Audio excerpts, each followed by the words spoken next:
Like I said, hello, everybody. Welcome to the Octopus Movement podcast, where we celebrate the unique minds and extraordinary potential of nonlinear thinkers. I'm your host for today, Dr. Janice Campbell, and we'll be exploring how the power of nonlinear thinking can transform the world. Now, I'd like to introduce our guest, Beth Jannery, Executive Director of Titan Strategic Communications, founder of the Being Center for Conscious Living, Conscious Leadership, and Coaching, former Director of Journalism for George Mason University's Department of Communication, and author of 11 books and counting, I think, a founding member of the Octopus Movement, and the person I get to talk to for the next half hour, which I'm very excited about. Welcome, Beth. Thank you. I'm honored to be here. I'm excited to get to know you. I appreciate your work. Likewise. We were saying before we started rolling that we've both been wandering around each other's websites, and we need to make time for a one-on-one chat after this. And before the show, I heard the talk behind the scenes about we're definitely both two introverts that play in very actively in an extrovert world. So that's always a fun topic, especially for leaders. So one of my favorite topics, but I'm glad to be here and honored. I really value what the Octopus Movement is about. And I'm starting to see it really take hold in companies with leaders. And so it's really an honor for me to be a founding member. And I appreciate our chat today, wherever we go with it, right? Well, let's find out. So how did you end up getting connected to the Octopus Movement? Through Perry, the founder. I read an article in Forbes, which of course, great branding. I had been a Forbes Business Council member and a woman executive council member for years since I started Titan.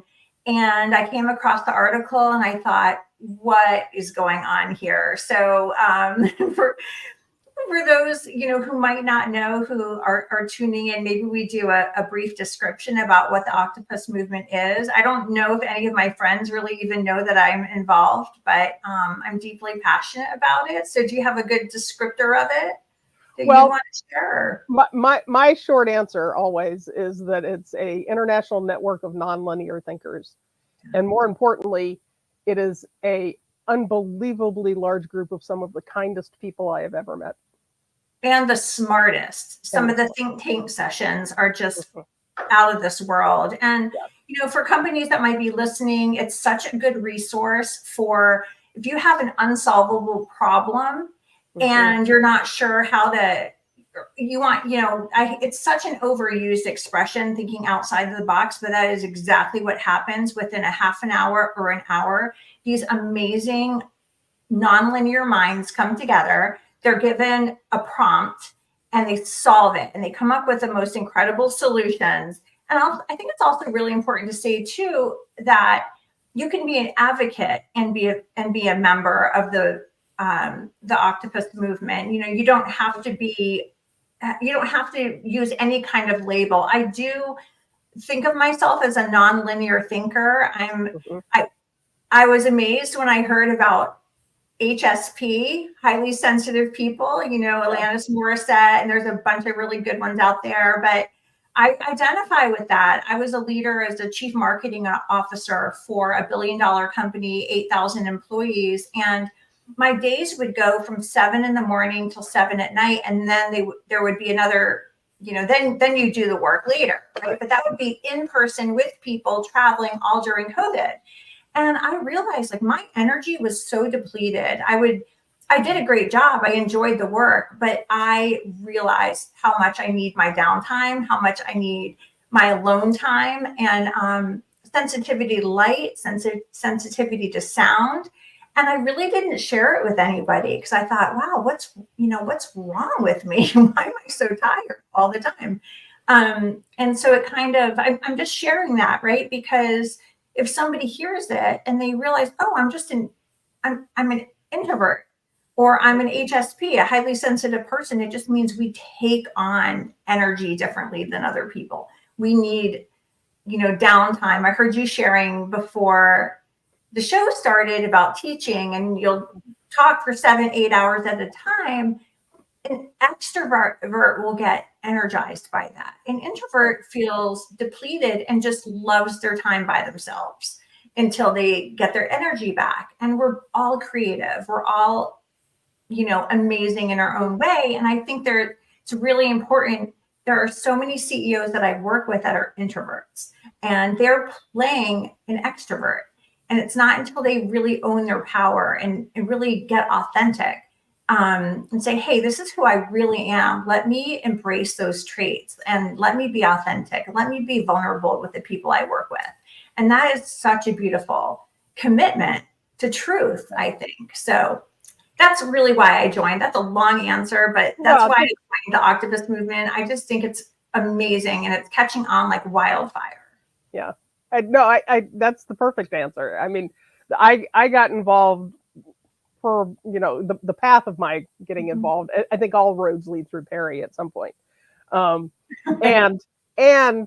for me, so much of my work has always been about people being authentically fully themselves wherever they go. And it was a journey for me to get to that point where I wasn't just laying certain of my cards on the table, regardless or depending on what group I was in. And to be in a group of people who that's who we are.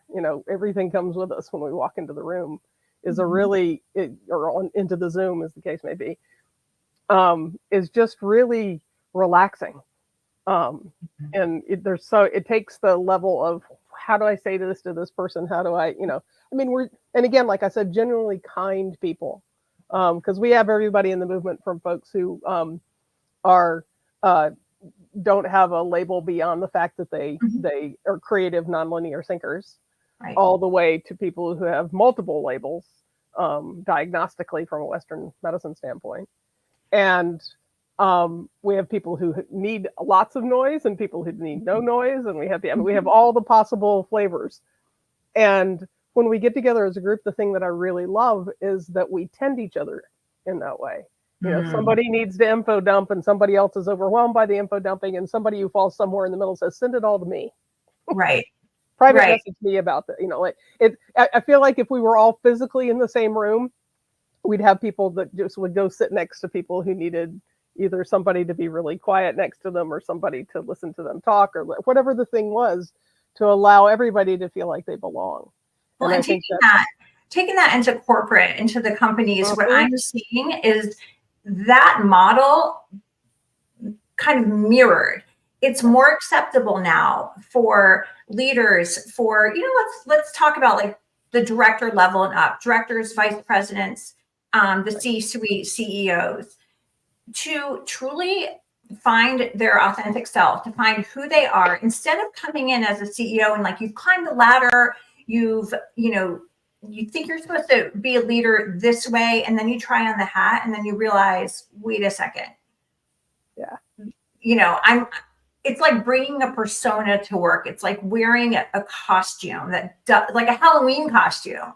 It does not serve. It doesn't work. And then all of a sudden, the employees, they can't connect. They don't understand who is this person leading us. So what I really advocate for is for the leaders to really figure out who they are. And it means like we can be leaders, like they can drive a business, they can grow a business and profit, and at the same time be true to who they are, which directly connects to company employees, which helps them to advocate for well-being of employees. And that's where the neurodivergent movement from the Octopus Movement really is being welcomed. It's being advocated for. It's being encouraged in companies. So both things are happening at once. You can have the well-being of employees that can really matter, and you can be an incredible leader, driving business growth, doubling profit, bringing your revenue up as high as you want to go. Like, let's have results-driven companies and leaders and authentic leaders at the same time. And that's really where the work that I do comes in. And it's such an exciting time for it right now. Well, and the thing is that those words, employee well-being, that applies to the leaders as well. Yes. It's not something that's just being handed to everybody, below, in the lower rungs of the organization. and results driven also applies to all the interpersonal relationship. I mean, it's all one soup. It's not separate camps. And I think the struggle for some people as they, whether they're entrepreneurs or whether they're in corporate settings, is that they are struggling to appear a certain way and hide a certain part of who they are to because they think that's how they'll get where they need to go, or that maybe even how they've gotten where they needed to go, and they've realized that they're really unhappy about it and they don't know how to get out of it. I mean, the way I mean, you talk about a costume, a Halloween costume. I often think of it as a pair of uncomfortable shoes. Nobody knows why you're slightly distracted and you might be a little more short with people, or you might be a little whinier, or any number of things, and it has everything to do with the fact that you're wearing uncomfortable shoes. And look, we're talking about going to the office, whether it's remote or however you go to the office, to the workplace. It doesn't mean you're walking in with no skin. We're not advocating for complete vulnerability. Tell me all your problems, give me all your labels. No, like that, there's a level of professionalism that is, it's mandatory, it's crucial, it's important.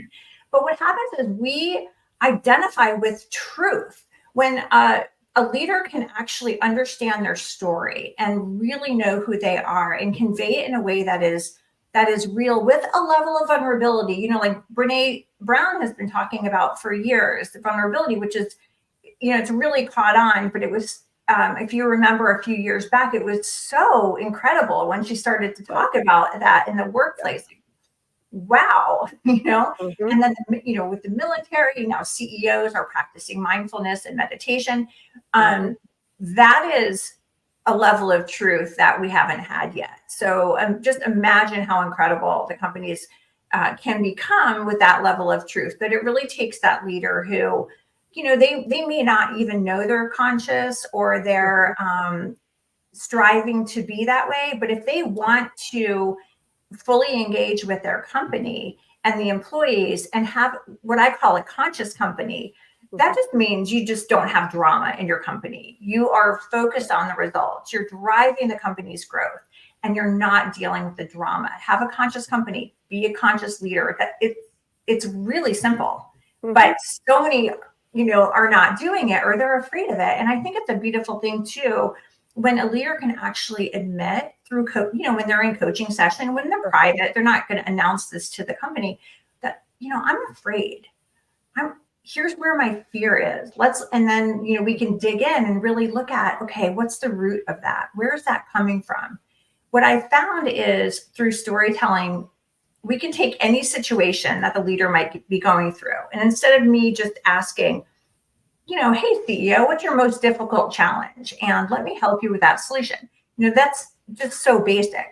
What I like to do is really dig in and say, let's just take any situation. I call this the S2R2 model.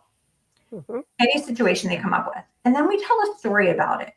And really what that does is it gives us a lens into the CEO's mind or the leader's mind. I don't just work with CEOs, but company leaders as well. And they can look at all their thoughts. And usually, I heard you mention earlier, like a thought download or a brain dump. Dump all those thoughts. Let's look at the story. Let's look, is this even real? And what happens from that place is so beautiful. They start to feel an emotion and they'll start to react a certain way. And from the way they react, that's going to dictate the results they're getting. So imagine if they have all this fear and all these thoughts that are causing them to feel certain emotions and they're petrified inside, but they don't want to share that with anybody. So they start taking action out of fear. It's very defensive. They're not going to be really connecting the way that they need to connect. They're not going to emanate that trust that's really needed. So the results, they're going to look at the results and go, this is not companies failing, we are going downhill. So changing the story, changing the thoughts, changing the emotion, changing the reaction, that is what's going to change the results. And it's really funny because, leaders of company don't get that. And they have all this fear and they're just pretending. And not all of them, but there's a lot of them. They're just showing up to work with the persona, with those uncomfortable shoes, like you said, and play acting through the day. Mhm. So my challenge is, my call to action is allow yourself to be vulnerable, ask for the help. Let's talk about the fear. Let's really look at those honest thoughts. What kind of emotions are they generating? Anyway, I could just talk about this all day because, and I know this is your world too. So, Yep. I'm resisting, I know the podcast you wanted to interview me, but I'm really curious. I want to know more about your story. Well, I mean, largely a lot of the work that I do is always about helping people create stories big enough to live in, is the way I call it. I And love that. and looking at the same situation and telling a bigger story about it allows more space for change and growth and curiosity and all of those things. I love curiosity, that word, to be Mhm. curious and to be playful at work. Mhm. Yep. So And serious all the time. well, and also too, it also can't, it's difficult for a large story to exist in the same conversation with lack and with fear. If there's space, there's room. And so yeah, absolutely. Like I said, we need to talk. I But know. right. You're just in Baltimore. I'm I in the know. Eastern Shore of Virginia. But isn't it interesting how, living out here, I made a conscious decision to move from the Washington, D.C., Northern Virginia area, which is a rat race. And I also love it. It's where I raised my daughters in Northern Virginia, who are now, one's in college and one's in the working world. But coming out to the Eastern Shore, I live on a peninsula now, and it's 15 miles long and about I'm sorry, that's not right. It's 5 to 15 miles wide and 70 miles long. Okay. Yeah, that's right. So coming out here was such a deliberate move that I made because I felt the call to nature. I love being still. I love being in silence. And the reason I bring it up is because you talked about like creating the space.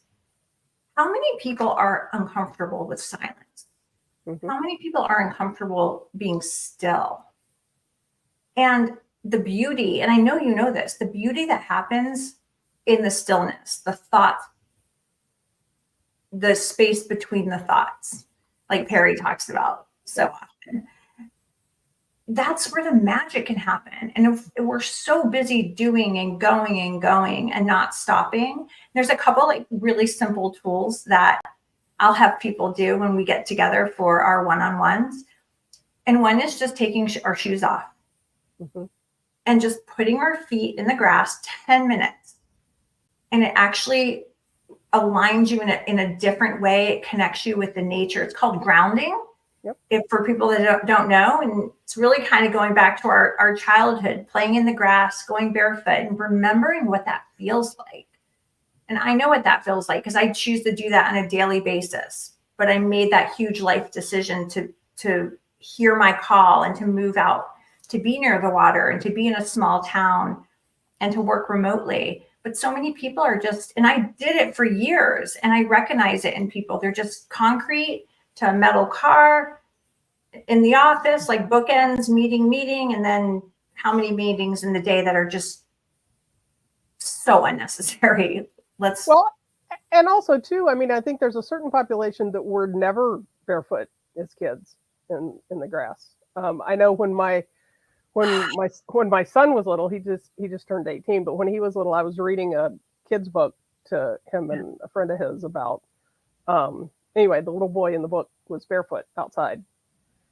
And he was so alarmed. This friend of my son's was so alarmed because he was outside barefoot and that was dangerous. He could step on something. I can't believe you're telling the story. I have a really similar story. I have two daughters. One's 19 and one's 24. And the older one, Sky, she had a friend over and we're outside climbing trees. I used to live in Connecticut when I was raising my girls when they were little, and climbing trees and playing in the brook and getting muddy and getting dirty. And the mom who picked up her daughter from the play date was not happy. Yeah. And I have to respect that, right? It's how she wants to raise her child. And it was the same thing with Barbie dolls. Like, couldn't mess up the Barbie doll, but we used to paint, cut the hair, do all the fun things. But, no judgment, but just it's very different. And it makes me think about companies today. But what I'm seeing are companies now that want meditation. They want, people like us coming in and sharing. Used to be kind of called the softer side, but it's really now integrated into that life-work balance, or work-life balance, or even not balance, just harmony. Right. And let's take our shit off. Let's meditate. Exactly. Imagine what could happen. Let's have some fun. So you've already sort of touched on this, but I was reading in your Forbes article from about a year ago about that you mentioned that sort of point of change, that where things get so uncomfortable that you have to do something. You get so unhappy about something that you have to shift. Yeah. And I think that's what I find is in the discussions within the Octopus Movement, that shift is seen faster by people than folks who have like locked and loaded into, this is what I do for a living, this is who I am in this relationship, and it takes some people longer to realize that shift is needed. And the more you practice that fluidity, though, I think the more, and that like, oop, we need to change this, then the more vibrant life is, but also the more creative the solutions. But can you say a little bit more about? I didn't get through the whole article. Oh, that's okay. We're going to talk, but yeah. Yeah, I had a article a month for a couple of years. So there, I think the one you're referring, I think the one you're talking about is sort of these moments of clarity, I call them, where, and it's heartbreaking because some people never get there. Yeah. They never have them. They live their entire life being unconscious. And I don't mean unconscious like passed out. I just mean, this is your work too, but they go through life like sleepwalking. And this is just a call to wake up. And we get to do both. We can profit in companies and grow them and drive business. And at the same time, it's not one or the other anymore.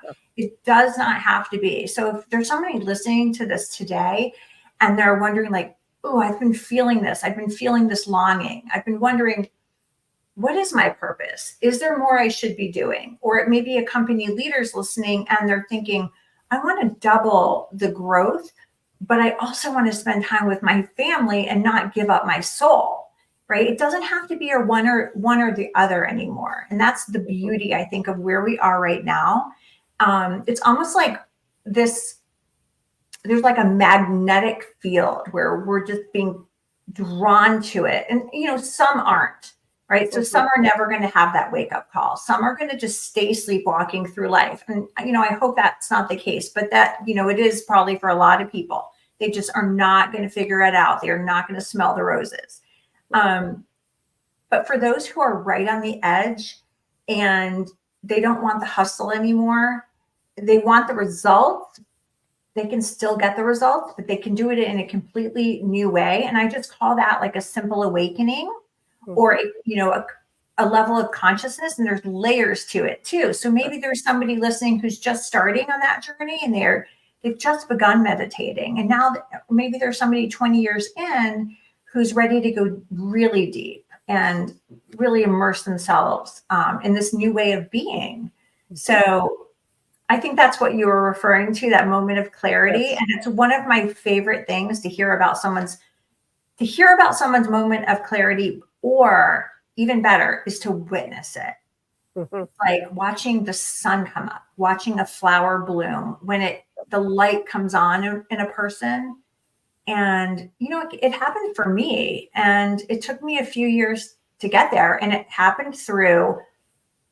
And here's for anyone listening who is in a horrible spot right now, or depressed or suffering or worrying, the light comes, the awakening comes after the suffering. Like you have to go through the darkest days, the darkest nights, but you don't have to.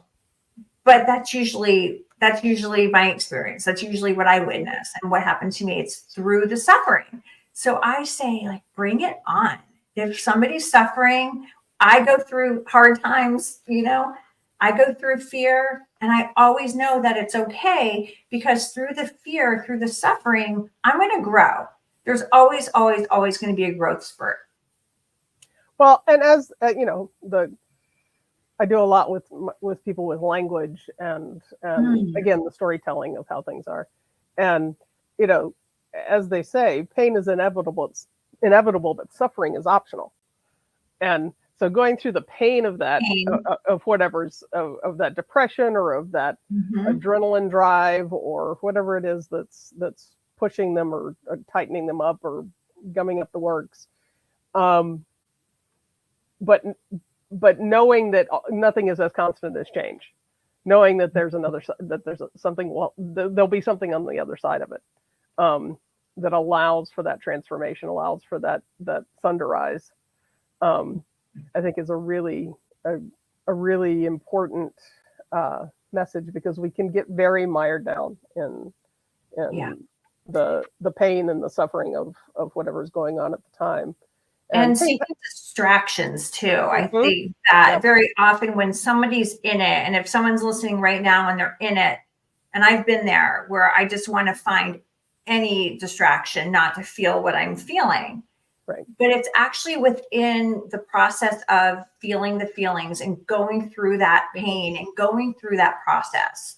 And I use the word suffering, but you're right. It can be optional, but just knowing that, if you have that level of awareness that, okay, there's pain right now, but if I get through this, and all the distractions, it could be for leaders, it can be, drinking. It can be overworking, workaholism, which we celebrate in this culture today. We celebrate when someone says, hey, how are you? And they're like, oh, I'm crazy busy. Yeah. And I used to think like, oh, that was like a badge of honor. And now I'm like, wow, that's too bad, man. Like that's too bad.